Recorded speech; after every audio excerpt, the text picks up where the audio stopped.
We're talking Christmas debt now. Jasmine Birtles is here with advice on bringing your finances back to life in 2011. We've sort of combined all the Facebook, the Twitters and everything into hopefully the questions that everybody wants to know. Let's start first of all with, how do you pay off your Christmas debts? Big question. Absolutely, it's what everybody wants to know. Well, first of all, I'd get the presents that you got that you didn't want, stick them on eBay, go to do a car boot sale, use that money to pay off the debts. Get all your junk at the same time, get as much cash in as you can. And now is a really good time to go through all your bills, all your regular spending, and switch them to cheaper versions. And also have a look at your spending generally, see what you can cut back, because January is a very long month, it's a tough month. And I think this is the month where you say, right, I'm going to see how little I can spend on a daily basis. Give it a challenge. So who are there debt agencies that can help you? There are free debt advice agencies, and those are the ones that I recommend people go to. There's the Consumer Credit Counselling Service, CCCS, that's a good one. Also the CAB, of course, Citizens Advice, National Debt Line. There's also Christians Against Poverty, and there are lots of little free debt advice agencies. So go to one of the free ones because they're very good. We'll put all the information of that on our website. Yeah. You mentioned about sort of eBaying Christmas presents, but what if you want to take them back and just get money back for them? Can you do that? Well, you can, but the shops don't legally have to give you the money back just because you don't like it. If there's something wrong with it, then they do. But if you just say, well, you know, I just didn't like it, many of them will, just to keep you sweet. And of course, you know, we know quite a lot of the big department stores like Marks and whatever, they will give you the money back. But on the whole, don't expect... You need the receipt a lot of the time, though, you don't you? do, on the whole, yes, particularly if it's something you could have got from anywhere. Yeah. So if you could, if it's your mum, say, have you still got the receipt? I know. The trouble is everything goes into the sale, and if you don't have the receipt, then they give you back the sale price as well, which is always really frustrating. Hit me, yes. Gift receipts and all your presents. Those are very good gift receipts. Give someone a receipt with a present. Yeah, but it's a gift receipt, so you can't see how much it is. Yes. Oh, okay. Yes, I know that sounds a bit, because it's like, oh, but I'd rather do that and then have something I they think like. that's a good idea. Yes. You recommend starting to save for next Christmas now? Absolutely, absolutely, because what I can't bear is this debt hangover that you get after Christmas. You know, as I say, January is a tough month, so I think start now. You can just spread it over. There are various places where you can get actual Christmas savings accounts. The post office does one, and credit unions do them. I love credit unions. They're all around the country. They're sort of like non-profit banks, if you like, and they do special Christmas savings. It's a good idea, isn't it? Because it does come at the end of the year and it hits you hard every time. You know it's coming, and yet, you know, you still end up by January getting into all sorts of debt. So January, it's a long month. It is. Most of us are starting off the month in debt. How do we get through it? Well, I think that what we need to do is really think to ourselves, right, it's a tough month. I'm going to set a challenge for myself. I'm going to see how little I can spend for this whole month. Have entire days have a non-spending day, and also do things like using up the food in your cupboards, so that you only buy perishables to go with what you've got in the cupboard. You know those tins at the back of the cupboard? Yeah. You know, those packets of beans, that's what you Stuff in the freezer that's been there for ages. Absolutely, all the freezer stuff.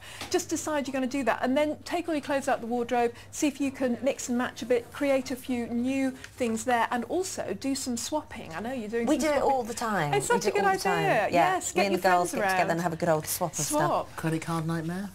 Yeah, credit cards are a big problem for people, particularly after Christmas. But the good news is that there are more and more 0% balance transfer cards. Now, the problem with these is you can only get one if your credit rating is really good. So not everybody can get one, but there are some really long ones. I mean, Barclaycard's just come out with one that's 17 months at 0%. Wow. Yeah, absolutely. Who's that with? That's Barclaycard. Right. But then there are many others that have got 16 months, 15 months, you know, all sorts. So they're out there. They you are just need to out find there. them. If you can't get that, you could also consider a low lifetime balance transfer. So that means that it's a low rate, and it's the same rate for the whole length of the time it takes you to pay off that debt. Okay. MBNA's got a good one at the moment, 5.9%, I think. So that's quite good if you've got a lot of money and you don't think you'll pay it off in 17 months. Well, I know that you've put a great list of things together for the website, and that's sorting out your finances. You've got good savings accounts, money lending websites, all those Talking other about things. the VAT, so much stuff. Put all of It's that really good as well. on our website. And Jasmine, thank you very much. Thank you. you. Thank you very much. Thank you. financial expert Jasmine Birtles is also in the hub, helping with your money issues. What have you been talking to everyone about, Jasmine?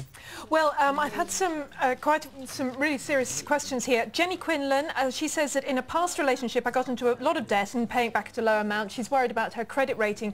She's in a new relationship now, and she's saying, is it going to be a problem? Well, actually, even if you've got a bad credit rating, you can clean it up. It takes about 6 or 12 months, but what you do is you have to borrow some money, maybe get a credit card with a high interest rate, whatever you can get. Borrow a little bit, but pay it back religiously every month before the interest rate kicks in.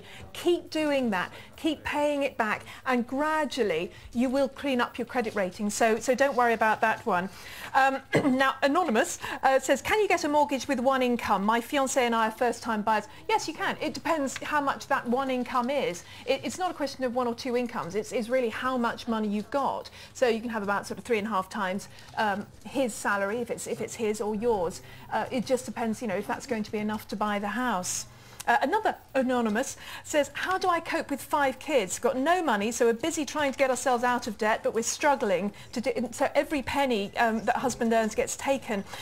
Now, this is a problem a lot of people are having, particularly if you've got a family. It is very, very tough. I do understand. A couple of things I've thought. One is get the family involved, get the kids involved. If you work as a team, you can come up with ideas. The kids can be making some money. Together, actually, you could make some money. Make cakes, sell them at a local car boot sale. Grow things, sell them at a local car boot sale. Ask the kids. They don't have to be just a cost centre.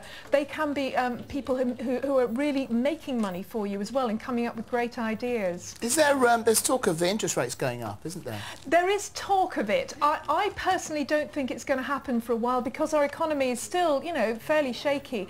And I know that the Bank of England, the Monetary Policy Committee, wants to put the interest rates up. They want to get some more money in. But they are worried about doing it in case it really harms the economy. So personally, I don't think it'll happen for a good few months yet.